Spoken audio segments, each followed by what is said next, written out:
The Thanksgiving weekend had always been a whirlwind of deals and long drives for my sister Emily and me. This year was no different. We had spent the better part of Black Friday combing through department stores, battling crowds to snag discounted treasures for the holidays. By the time the frenzy died down, we were famished and exhausted. Our final stop for the evening was a quiet pizza place tucked into a country lane just outside the city. The restaurant itself was cozy, but we decided to take our meal to go. The idea of eating in the car, away from the clamor of people, was oddly appealing. The parking lot we decided to go to was gravel covered. It was in a clearing surrounded by thick woods.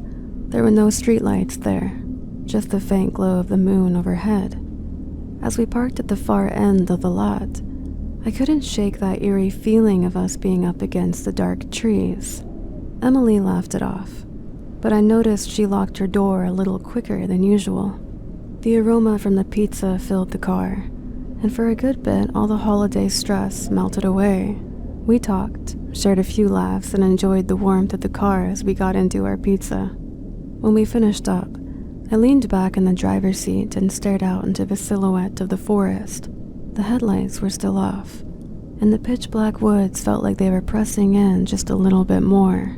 It was almost an oppressive darkness, the kind that makes your mind play tricks on you. I finally turned on the headlights as we prepared to go home. At first, all I could see was the gravel of the lot illuminated by the beams, but then we noticed something I've only ever seen in horror movies.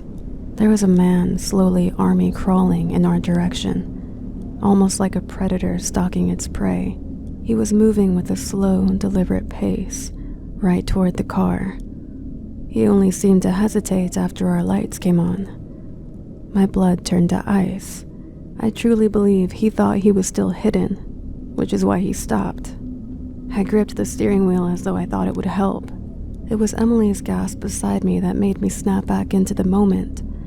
I reached for the ignition, my hand trembling as I jammed the key into place. When the engine turned over, he made no effort to approach further. He didn't run or lunge at the car. He stayed right where he was.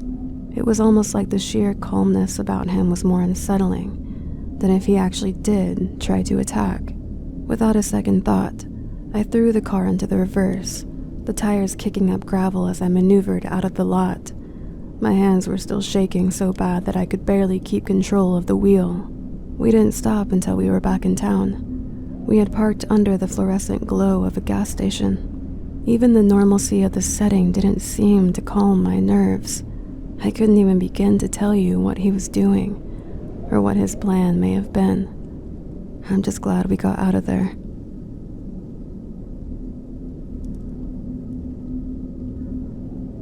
Thanksgiving always held a special kind of excitement in our home when I was growing up. It wasn't just about the food or tradition. It was about my mom's relentless drive to create the perfect holiday.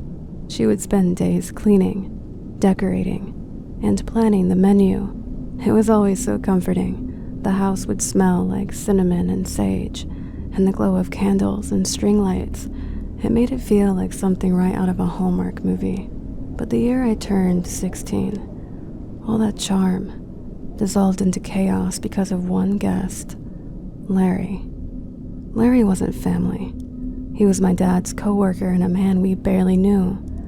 Dad had invited him on a whim, citing some vague sob story about Larry having no place to go for the holiday. My mom, ever the hostess, didn't protest, even though it kind of threw her off too. She always said, Thanksgiving is about kindness. Larry arrived around 6 p.m. the night before Thanksgiving. From the moment he stepped into the house, I didn't want him there. He carried a distinct sour smell, like old sweat mixed with cheap cologne. His eyes flitted around the room, never settling on anyone for too long, and his laugh, too loud, too sudden, had set my nerves on edge. But it was the week of Thanksgiving and we were supposed to be welcoming. Mom had assigned me and my older brother, Sam, the task of entertaining Larry until dinner. We tried. We really did. But Larry's conversations veered into uncomfortable territory almost immediately. Stories about fights he'd been in, grudges he still held, relationships. Sam and I exchanged looks, slightly agreeing to keep our distance while remaining polite. Trying to. Dinner that night was strained. Larry drank far more than anyone else, draining glass after glass of wine like it was water. As time ticked on, his face became flushed. His voice had grown loud and slurred. He peppered his speech with vulgar jokes and offhand comments that left my mom pressing her lips together tightly to keep from snapping. Eventually, my dad had enough and offered to drive Larry home. But Larry refused, said he would just sleep in his car, brushing off the suggestion. In the meantime, though, he sprawled out on our couch, his boots leaving faint smudges on the upholstery. It was around 2 a.m. when Sam and I were jolted awake by the sound of yelling. At first I thought it was arguing, but then I heard Larry's voice, booming and unhinged. He was shouting something incoherent, slurring his words in a drunken rage. Sam and I crept to the top of the stairs. From our vantage point, we could see Larry in the living room. He was pacing like a caged animal. My dad was standing a few feet from him, his tone a bit stern as he talked. My mom was hovered by the doorway into the kitchen. She looked nervous and wide-eyed, but it wasn't until he made a suggestive remark to my mom that my dad filled with rage and things began to get physical.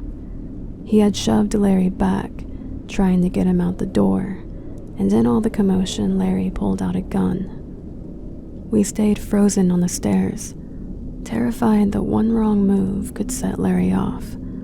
My dad had kept his voice low and steady, but in Larry's drunken and now threatening state, he began swinging around the weapon. He then fired off a few shots that thankfully missed all of us and lodged into various places of our home. In the heightened state, Larry seemed to panic.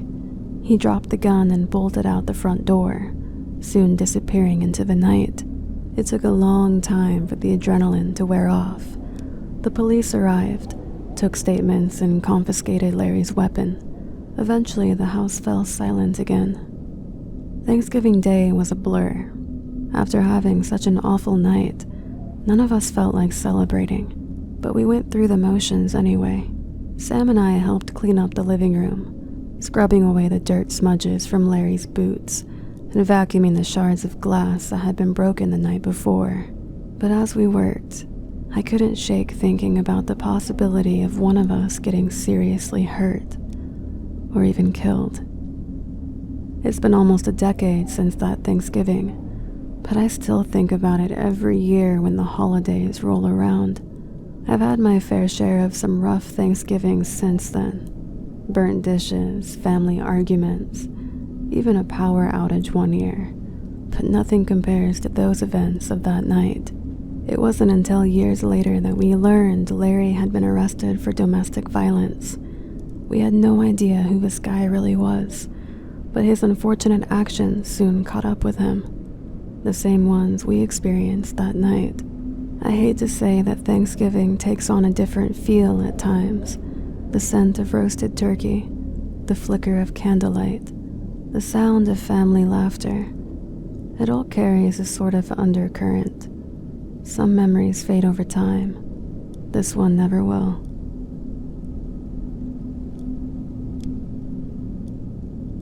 Friendsgiving had always been a tradition among my circle, a time when the warmth of companionship replaced the absence of nearby family.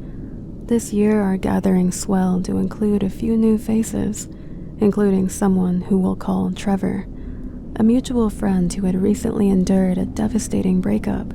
I felt sorry for him. He was quiet, distant, and seemed to need some distraction, especially since I had heard he didn't have any family in the area himself. Against my better judgment, I invited him. It felt like the right thing to do. At first, Trevor made an effort to engage. He greeted the other guests politely and seemed all right due to his situation. He lingered near me for a while, clearly unsure of where he fit in with such a crowd of guests. I tried to make him feel at home. I offered him food and introduced him to friends I thought he might spark good conversation with. For a while, it seemed to help. His spirits seemed higher, and he eventually joined a small group that was chatting near the dining table. But as the evening carried on, a different energy started to show on him. Trevor began to recluse more, retreating to the edges of the room. He avoided conversation, ate less, drank less, and seemed to distance himself more with every passing hour. I assumed it was from the ups and downs after the breakup and the unfortunate timing of it being during the holidays, but his demeanor concerned me. It started subtly. I noticed him sort of staring off, not at anyone or anything in particular, but in a zoned-out type of way. At one point, I found him in the kitchen. He was standing perfectly still almost, staring into the darkened backyard through the window. When I touched his shoulder to check on him, he flinched. But when he turned around and saw me, he gave me a sincere smile, something I didn't expect after his recent behavior. It made me question if I was just worrying for nothing, which is something I tend to do at times. The laughter and clatter of dishes dulled the knot that had grown in my chest. I told myself it was just his heartbreak manifesting, and his unease was temporary. But I kept an eye on him still, especially for being the host who invited him over. But as the evening turned to night, Trevor disappeared.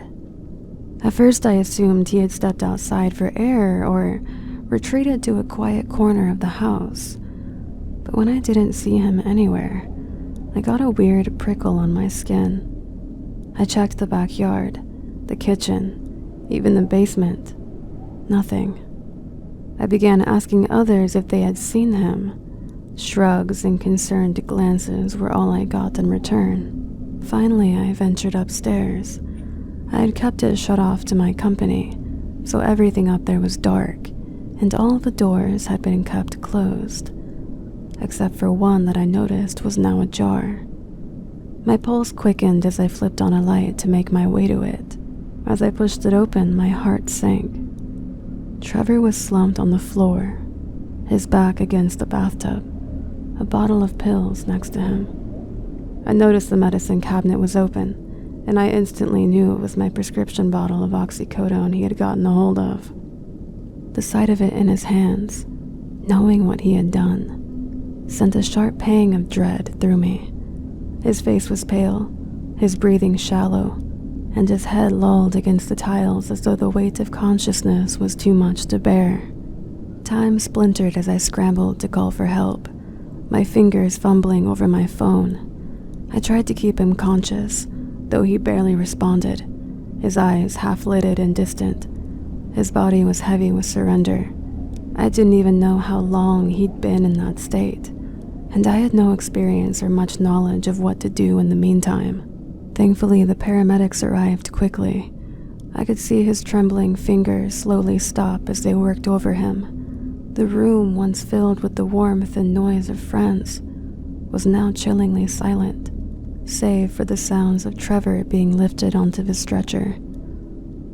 The rest of the guests stood in the hallway, peering in with wide eyes. They rushed him to the hospital, and I watched as they disappeared. My anxiety started to get the best of me. I stood at the door for what felt like an eternity as my mind raced. Behind me, I could hear the low murmurs of my friends and guests, and I tried my best to offer them some sense of closure, though I was barely holding it together myself. In the end, Trevor survived. The doctor said it was a very, very close call. The alcohol combined with the pills he took was a near-fatal cocktail. He was lucky to be alive. Trevor reached out weeks later. He apologized over and over and expressed how thankful he was that I helped him, that he was just in a very bad state of mind, and it wasn't like him. I listened. I said the right things, but that experience changed how I handle certain things now. I had witnessed the breaking point of someone's soul, and it was something I couldn't unsee. Though I'm grateful that Trevor got a second chance, That experience taught me a tough lesson. It was the last time I ever opened my home to someone I didn't truly know, no matter how much I might want to help.